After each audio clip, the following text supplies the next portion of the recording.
Okay, welcome to my series programming fundamental with C plus plus.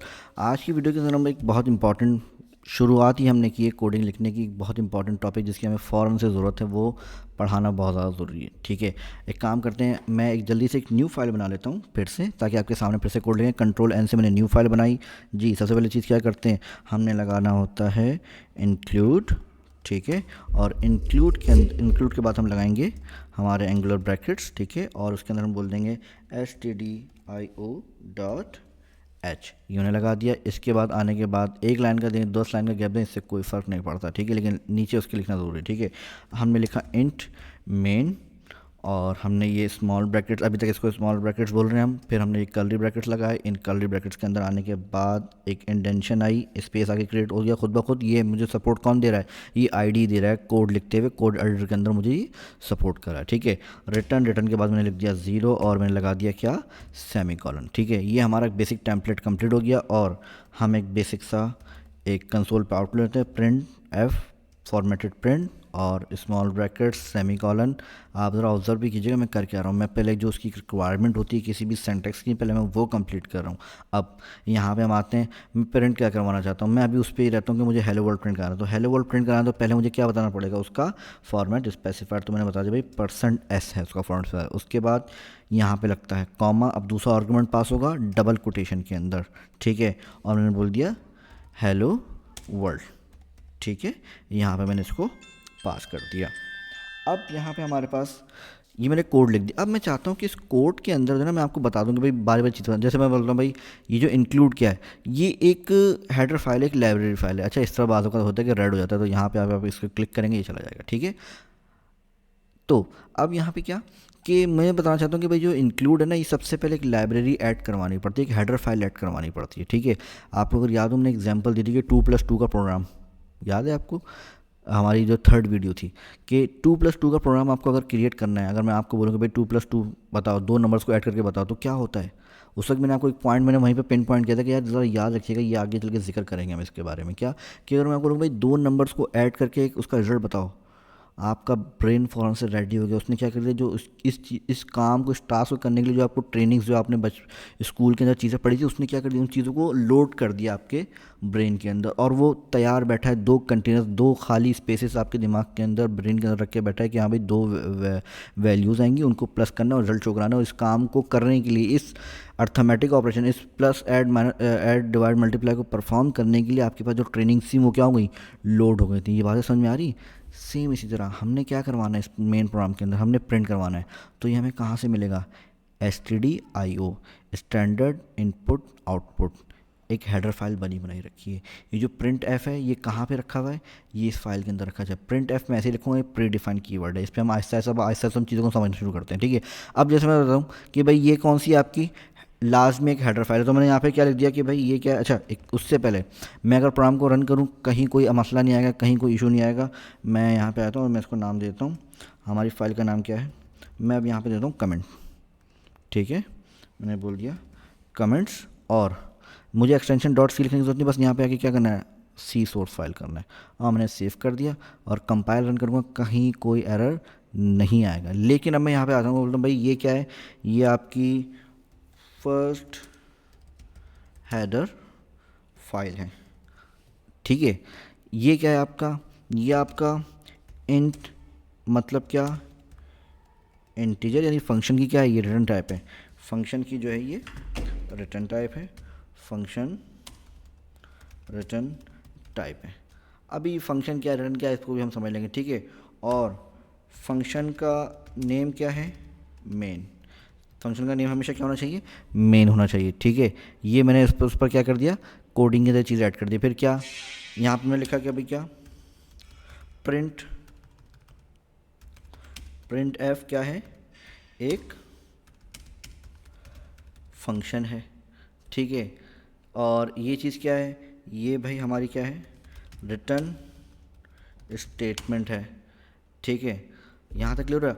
अब अगर मैं इसको रन करूँगा तो आप देखें यहाँ पे कंपाइलेशन एरर आ गई कि भाई ठीक है, ये सब चीज़ें तो कोडिंग थी, लेकिन जो आपने बीच में अपनी कहानियाँ लिख दी हैं, ये सब क्या चीज़ें, लेकिन मुझे रिक्वायरमेंट तो है मैं क्या चाहता हूँ कि कोड के अंदर मैं कुछ ऐसे अपने कमेंट्स ऐड कर दूँ जो कि कंपाइलर समझ जाए कि यार ये कमेंट है, इसको कंपाइल नहीं करना, ये सिर्फ as a developer, as a programmer मैंने अपनी याद दहानी के लिए, अपनी निशानदेही के लिए जो है मैंने यहाँ पे इनको ऐड किया है। समझ में आ रही बात? इनको क्या बोलते हैं? कमेंट्स बोलते हैं। कमेंट्स क्या होते हैं? कमेंट्स एक ऐसा कोड है, ऐसा ऐसा डेटा है जो कि हम कोडिंग की फाइल में रखते हैं, लेकिन कंपाइलर उसको कंपाइल नहीं करेगा, उसका आउटपुट नहीं दिखाएगा, वो सिर्फ हमारे रीडिंग के लिए होता है, उसको कंपाइलर से उसका कोई ताल्लुक नहीं होता। तो इस चीज़ को कमेंट बनाने के लिए मुझे कमेंट यूज़ करने पड़ेंगे। और कमेंट कैसे बनते हैं? आ जाएं, मैं यहाँ पे आता हूँ। ये ले, मेरी जो चीज़ कमेंट थी, ये मेरा डेटा क्या है? कमेंट है। तो मैंने उससे पहले क्या लगा दिया? ये फॉरवर्ड स्लैश है। दो तरह के स्लैश होते हैं, एक होता है बैकवर्ड, ये बैकवर्ड है, और ये है फॉरवर्ड। ठीक है, तो मैंने क्या किया? 2 दफ़ा फॉरवर्ड स्लैश लगा दिया। 2 से ज़्यादा लगाएंगे तब भी कोई फ़र्क नहीं पड़ेगा, तब भी वो कमेंट ही कहलाएगा, लेकिन एक नहीं होना चाहिए। 2 दफ़ा आप जब फॉरवर्ड स्लैश लगा लें तो वो चीज़ क्या बन जाती है? ये क्या बन गया है? अब ये कमेंट बन गया है। ठीक है, सेम इसी तरह यहाँ पे आए, यहाँ पे भी ये चीज़ क्या है? इससे पहले मैंने क्या लगा दिया? 2 दफ़ा फॉरवर्ड स्लैश लगा दिया तो क्या बन गया? कमेंट बन गया। यहाँ पे भी आता हूँ, इधर भी क्या लगा दिया? 2 दफ़ा। तो वो पूरी इस पे जैसे ही आप कहीं पे 2 फॉरवर्ड स्लैश लगाएंगे, उसके बाद की तमाम चीज़ क्या हो जाएगी? वो कमेंट काउंट हो जाएगी। ठीक है, सेम मैं यहाँ पे आता हूँ, यहाँ पे भी बैकवर्ड फॉरवर्ड स्लैश ऐड कर दिए, और सेम यहाँ पे भी। ठीक है, इधर में आते हैं और ये मैंने ऐड कर दिया। क्लियर हो गया? कि आप देखें इनके कलर भी चेंज हो गए, कि ये चीज़ क्या है? ये अब क्या है? कमेंट है। कंपाइलर अब फॉरवर्ड, जैसे इसको 2 ही फॉरवर्ड स्लैश मिलेगा, समझ जाएगा भाई इसके बाद वाली चीज़ क्या है? एक कमेंट है, इसको एग्जीक्यूट नहीं करना, इसको कंपाइल नहीं करना। अब इस केस में जब मैं रन करूँगा तो कहीं कोई एरर नहीं आएगा। अब कमेंट्स की मदद से आप अपने कोड को ईजी टू अंडरस्टैंड कर सकते हैं, कि जब दोबारा आप इनको खोलें तो आपको पता हो कि किस लाइन ऑफ कोड पे आपने क्या काम कर रहे थे, क्या बिजनेस परफॉर्म कर रहे थे। ठीक है, क्लियर हो गया? कमेंट्स बहुत इंपॉर्टेंट टॉपिक हैं। उसके बाद क्या कि भाई ठीक है, ये जहाँ भी लगेगा वो लाइन क्या हो जाएगी? पूरी लाइन क्या हो जाएगी? कमेंट हो जाएगी। ठीक है, अब उसके आगे अगर मैं ज़बरदस्ती, जैसे मिसाल के तौर पर मैं यहाँ पर आता हूँ और मैंने लिखा प्रिंट एफ आ जाए। वैसे तो ये क्या है? एक कोड है। अच्छा, यहाँ इसको लिखने से रिटर्न स्टेटमेंट के बाद नहीं लिखते इसको। ठीक है, मैं यहाँ पे आता हूँ और इंटर किया, मैंने लिख दिया प्रिंट एफ। कमेंट्स के 2 मकसद, एक तो क्या आप अपने वाकई कमेंट्स ऐड करें कि आप जो है यहाँ पे क्या आपने काम किया वो आप लिख दें। दूसरा कमेंट्स का मकसद क्या होता है कि किसी कोड को थोड़ी देर के लिए आप चाहते हैं कि वो एग्जीक्यूट ना हो, उसको कंपाइल ना किया जाए, तो उसको क्या करेंगे? डिलीट कर देंगे। जैसे मिसाल के तौर पर मैं यहाँ पे आता हूँ और मैं स्टिल, अभी हम स्ट्रिंग पे रहते हैं, %s लिखा मैंने, और यहाँ पे आके मैंने लिख दिया कि भाई OS। ठीक है, मैंने ये प्रिंट कर दिया। अब थोड़ी देर के लिए मैं चाहता हूँ कि भाई जब कंसोल रन होगा, इसको कहीं कोई एरर नहीं है। ठीक है, मैं जब रन हो तो सिर्फ क्या लिखा हुआ है? हेलो वर्ल्ड लिखा हुआ है, OS लिखा हुआ ना है, तो क्या करेंगे? उस लाइन ऑफ कोड को डिलीट कर देंगे। नहीं, ऐसा नहीं करना भाई। लाइन के कोड को क्यों डिलीट करोगे? आप चाहते हैं, थोड़ी के लिए चाहते हैं कि भाई वो एग्जीक्यूट ना हो, तो आप जो है उसको भी क्या कर सकते हैं? कमेंट की डेफिनेशन क्या है कि कमेंट जिस चीज़ को भी, जिसके आगे 2 फॉरवर्ड स्लैश ऐड कर दी जाएंगे, वो चीज़ अब क्या काउंट होगी? कमेंट काउंट होगी। उसको कंपाइलर रन नहीं करेगा, कंपाइल नहीं करेगा। तो मैं आता हूँ यहाँ पे और मैंने क्या ऐड कर दिए? 2 फॉरवर्ड स्लैश। तो अब ये थी तो कोडिंग ही, इसका कोई ख़ास मतलब है, लेकिन अब कंपाइलर इसको रन नहीं करेगा। अब जब मैं रन करूँगा तो देखें क्या आएगा? सिर्फ हेलो वर्ल्ड वाली जो कोडिंग है, ये वाली लाइन ये प्रिंट होकर आएगी। ये प्रिंट, आपने थोड़ी देर वालों के नहीं, मुझे वाकई इसकी भी ज़रूरत है, तो आप क्या करेंगे? यहाँ से जस्ट क्या करेंगे? इसको अनकमेंट कर देंगे। क्लियर है? तो ये हो गया आपका कमेंट। अब फिर कमेंट में भी 2 तरह की कैटेगरी आती है। अब मैं क्या करता हूँ, यहाँ पे आके आपको यहाँ नीचे आके समझाता हूँ कि भाई क्या है ये, क्या है ये? कहलाता है सिंगल, ये कहलाता है सिंगल लाइन कमेंट। ये क्या है? Single line comment. ये एक ही लाइन को कमेंट करेगा। इसके बाद अगर मैं और कोई लाइन लिखूँगा वो कमेंट नहीं होगी। इसको कमेंट करने के लिए क्या करेंगे? फिर से मुझे फॉरवर्ड स्लैश लगाने पड़ेंगे। एक होते हैं single line comment to add comments, और किस लिए? और कोड को थोड़ी देर के लिए हम चाहते हैं कि वो कंपाइल ना हो, हम इसके लिए भी यूज़ करते हैं। ठीक है, अब मैं आता हूँ, एक तो होता है सिंगल लाइन कमेंट और एक और होते हैं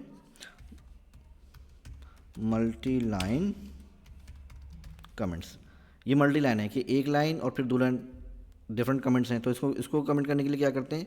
हमारे पास आता है, ये लें, ये मल्टी लाइन कमेंट है, forward slash asterisk asterisk forward slash, इसके बीच में आप कितनी भी लाइंस लिखेंगे वो सब की सब क्या हो जाएंगी, कमेंट हो जाएंगी। मैं इसको कट करता हूँ यहाँ से और मैंने यहाँ पे पेस्ट कर दिया, देख रहे हैं कितनी भी लाइंस हों वो सब क्या रहेंगी, कमेंट। जब तक क्या ये ओपनिंग मल्टी लाइन कमेंट में क्या है, ये आपका ओपनिंग है, ये आपकी क्या है क्लोजिंग, इनके बीच में जितनी भी चीज़ें लिखी होंगी सब क्या हो जाएंगी, कमेंट हो जाएंगी। मैं रन करूँगा कहीं कोई एरर नहीं गया, पूरा का प्रोग्राम क्या हो गया है, कमेंट हो गया है, ठीक है। अब मैं यहाँ पे आता हूँ, अब ज़रा नोट कीजिएगा, मैंने कमेंट ओपन किया, देख रहे हैं फॉरवर्ड स्लैश स्टैरिक, तो एक कमेंट ओपन हुआ और यहाँ पे आके मैंने क्या किया, स्टैरिक और ये स्लैश लगा दिया। अब क्या हुआ है कि ये पूरा का पूरा यहाँ से लेके यहाँ तक जो मेरा इंट मेन का प्रोग्राम था वो क्या हो गया है, अब एक पूरा का पूरा क्या बन गया है, एक कमेंट बन गया है, ठीक है। तो आपने सिंगल लाइन कमेंट भी देख लिया, मल्टी लाइन कमेंट। अब हम कमेंट्स को आगे जब भी कोई प्रोग्राम बना रहे होंगे लाजमी वहाँ पे ऐड करता हो जाऊँगा कि भाई देखिए यहाँ पे मैंने ये काम किया, यहाँ पे ये काम किया, इसका ये मतलब होता है सिंगल लाइन और मल्टी लाइन कमेंट्स को मैं ऐड करता हुआ जाऊँगा, ठीक है। तो आज यहीं तक रखते हैं, ठीक है। अब आपको मैंने अभी तक हम कोडिंग करना स्टार्ट करते हैं, लेकिन हमने बड़ा इजी करके आपको सिर्फ जितनी स्पेसिफिक टॉपिक पे मैं बात कर रहा हूँ सिर्फ उसी पे फोकस रखें, और जो प्रैक्टिकल हम वीडियो के अंदर कर रहे हैं साथ साथ खुद भी करें, ताकि आपको कॉन्फिडेंस रहे कि हाँ ये आप भी कर सकते हैं। जैसे जैसे हम आगे बढ़ेंगे मैं आपको हर एक चीज़ का मतलब बताऊँगा, इंक्लूड, stdio, इंट, मेन, ये सब क्या है, हर एक लाइन का आपको मतलब पता होगा। फिलहाल अभी तक हमने सिर्फ एक बेसिक काम करते हुए आ रहे हैं, क्या, हेलो वर्ल्ड प्रिंट कराना है। हेलो वर्ल्ड अगर प्रिंट कराना है तो क्या, इंट मेन के अंदर हमने प्रिंट एफ फंक्शन को यूज़ करना है, उसका स्पेसिफायर बताना है और डेटा को हमने एंड करना है, ठीक है। कमेंट करके मुझे ज़रूर बताएं अगर कहीं कोई इशू आ रहा है, ताकि मैं उसको हाथ के अंदर आपको सॉल्व कर दूं। क्या पता मुझे लग रहा हो कि मैं टॉपिक कवर करा रहा हूँ लेकिन आपको कोई प्रॉब्लम आ रही है, तो वो जो लाजमी मेंशन करें, ठीक है। Thank you so much.